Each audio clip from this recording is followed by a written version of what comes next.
Checking in with Crime Victim Services, and we have the Executive Director, Amy Wiegert-Bailiff, with us today to tell us more about what's happening there. So, Amy, thanks for joining us. Thank you, Holly. Good to be here. All right. First of all, let's talk about, you just came off a recent, big month and week of raising awareness about what you guys do. And so how do you feel it went? How are you accepted throughout the community? It was a great week for us to be able to recognize and honor the crime victims and survivors that we serve, to elevate their voices and to really showcase those who work and advocate on their behalf in the community through our agency and through our partner agencies. We received a proclamation from the city of Lima and ended our week with a fundraising event, a dinner illusion show featuring Crendel. And it was a fantastic night, really full of fantastic entertainment, delicious food, and wonderful conversation for the guests. So it was a good week for us to highlight the work that we do.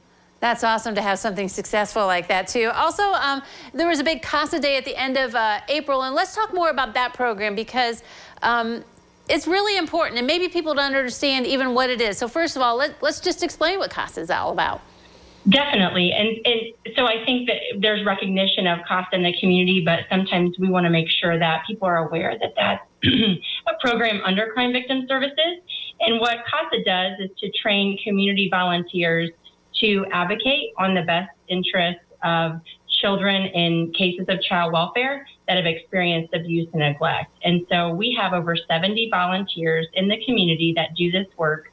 They reach out to the individuals that the children are living with. They research information on behalf of the child. And ultimately, the goal is to provide that information to the court to give a recommendation regarding what's best for that child long term.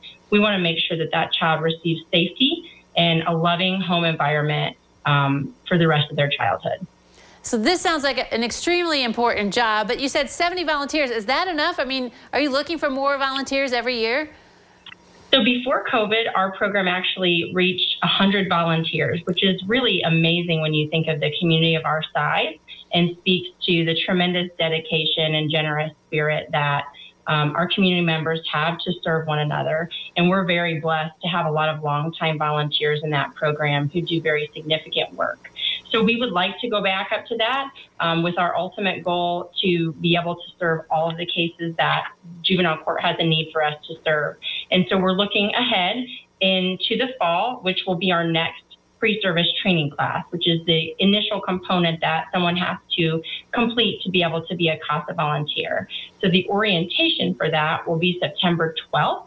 And we'll have 2 sessions available so that we can accommodate different work schedules. We'll have an 11:30 a.m. session or a 6 p.m. session. And really, there'll be more media closer to the event, but it was a nice opportunity as we just finished up CASA Day in Ohio on April 30th to kind of kick off and amp up that recruitment process for those people who may be looking for a way to give back in the community to start thinking through. And they can certainly call our office in advance to get more information on what being a CASA entails.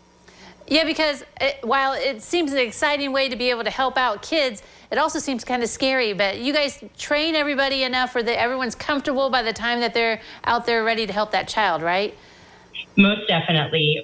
That's one of the things, and one of the biggest questions we're asked through that orientation process is to kind of understand what it looks like to be a volunteer, making home visits and advocating and working with different families in the community. And so we try to explain those things.